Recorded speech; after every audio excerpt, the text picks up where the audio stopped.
हमारी हिस्ट्री में एक वो चैप्टर है जिसके बारे में कुछ लोग अभी भी जानते नहीं हैं कि क्या हुआ था, और वो है इमरजेंसी का किस्सा। ज़्यादातर लोग नहीं जानते हैं, ख़ासकर यंग यूथ जो है वो जानते नहीं हैं वो डार्क चैप्टर के लिए। उस वक्त के बारे में आप बताइए। आप 2 साल जेल में थे, आपकी उम्र 23 साल की थी। 18 साढ़े 18 थे। हाँ हाँ, 23-24 साल की उम्र थी, उसी समय मैं जेल गया था 18 महीने के लिए। 18 महीने के लिए जी। हाँ। और उस वक्त के बारे में बताइए, आपको जेल में क्यों डाला गया था उस वक्त? मैं क्योंकि इमरजेंसी का हम लोग विरोध कर रहे थे। आप स्टूडेंट लीडर हाँ, थे? स्टूडेंट लीडर नहीं था, मैं टीचर हो गया था, लेकिन फिर भी जेपी मूवमेंट में शामिल हुआ था। और उस समय सारी पॉलिटिकल पार्टीज ने मिलकर उसी हमको 24 साल की उम्र में ही जेपी मूवमेंट का कन्वीनर बनाया था, जिले का। मिर्जापुर सोनभद्र दोनों एक जिले हुआ करते थे, उसका मैं कन्वीनर था। तो उस समय हम लोग आंदोलन करते थे, इमरजेंसी का विरोध करते थे, इमरजेंसी को लेकर लोगों के अंदर जागरूकता पैदा करते थे कि किस प्रकार से ये इमरजेंसी घातक है, तानाशाह प्रवृत्ति की यह परिचायक है, यह बतलाते थे लोगों को हम। बतलाइए, जिन लोगों ने तानाशाही इम्पोज की इमरजेंसी के माध्यम से, वो लोग हम लोगों पर तानाशाह होने का आरोप लगाते हैं। लेकिन जब आपको अरेस्ट किया गया तो परिवार में हलचल मच गई होगी। आप तो कोई टीचर हलचल नहीं मची। नहीं? ना, मैं नई नई शादी हुई थी और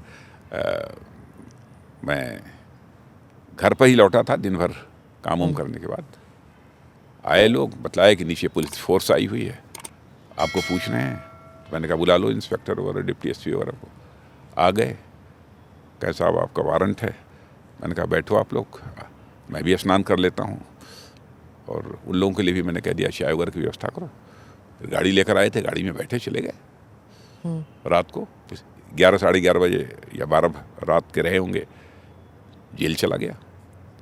और 3 लोग थे, तन्हाई में रखा गया था। सॉलिटरी कन्फाइनमेंट, सॉलिटरी सेल, लगभग 2-2.5 महीने तक। बहुत मुश्किल होता होगा वहाँ पे? कोई मुश्किल नहीं, हौसला बुलंद था। इधर से अकेले मैं नारा लगाता था, उधर से 250 लोग दूसरे कंपाउंड में थे, वो लोग उधर से रिस्पॉन्ड करते थे। और ही वो लोग नारे लगाते थे, अकेले में इधर से मैं बोलता था। क्या इमरजेंसी के खिलाफ तानाशाही नहीं चलेगी, नहीं चलेगी, ये लगता था उस समय। तो उस साइड में कौन था, आप जानते थे? नहीं, हमारे हाँ, सब हमारे उसी जिले के लोग थे जो कि इमरजेंसी के दौरान गिरफ्तार हुए थे। बहुत सारी पॉलिटिकल पार्टीज के लोग गिरफ्तार हुए थे उस समय। हाँ। और जब आपको सॉलिटरी कन्फाइनमेंट में रखा गया, आपके पास क्या किताब या कुछ पढ़ने के लिए अखबार आते थे, किताब आता था, क्या था? कैसे आप वक्त गुजारते थे वहाँ पर? उस समय पुस्तक वगैरह कुछ नहीं दी जाती थी।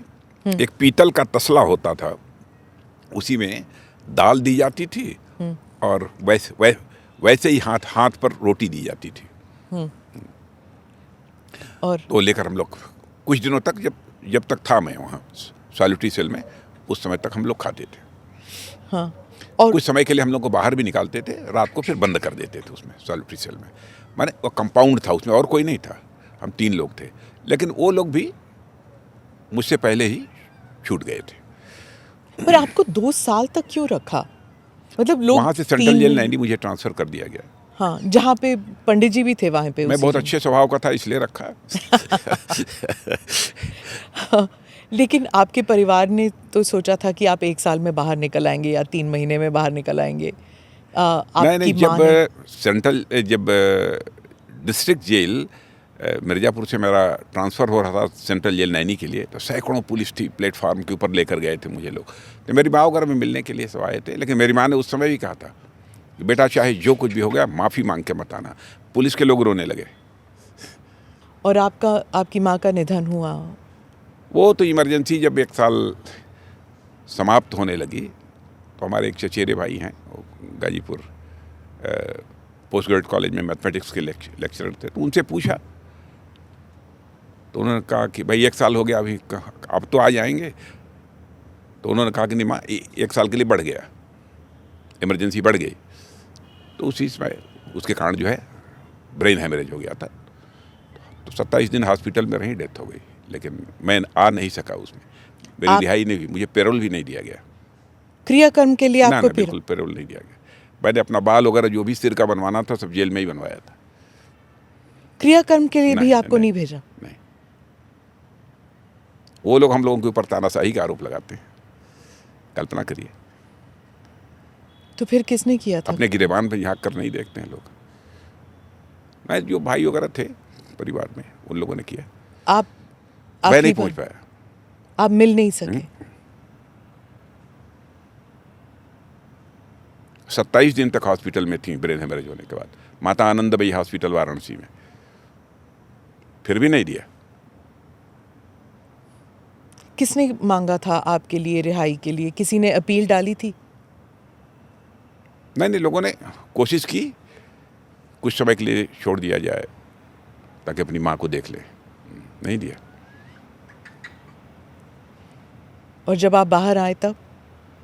नहीं, कुछ समय के बाद एक बार बीच में लगभग माँ की डेथ के कई महीने के बाद, शायद 14-15 दिन का किसी मुद्दे पर कोई पेरोल मिला था मुझे, लेकिन फिर तुरंत 14 दिन के बाद फिर मैं जेल चला गया था, क्योंकि आने के बाद भी मैंने कुछ इमरजेंसी के खिलाफ ही लोगों को कुछ इकट्ठा करना शुरू कर दिया था, तो फिर से मुझे भेज दिया था। पेरोल समाप्त नहीं हुई थी, बीच में ही भेज दिया था जेल में। उस वक्त लगा था राजनाथ जी कि शायद मुझे नहीं करना चाहिए ये विरोध? ना, बिल्कुल नहीं लगा था। करना चाहिए हमको। किसी भी हद तक इमरजेंसी के खिलाफ जाने का जज्बा था अपने अंदर। हताशा निराशा मेरे अंदर कभी नहीं पैदा हुई है। स्मिता जी, मैं आपको बता दूं, कभी नहीं पैदा हुई है। मैं ईश्वर पर भरोसा करने वाले लोगों में हूँ। मैं डंके की चोट पर कहता हूँ, हमारी पूरी आस्था परमात्मा में रहती है, ईश्वर में रहती है। कष्ट भी देता है, उसे स्वीकार करता हूँ, हर्ष भी देता है, उसे भी स्वीकार करता हूँ।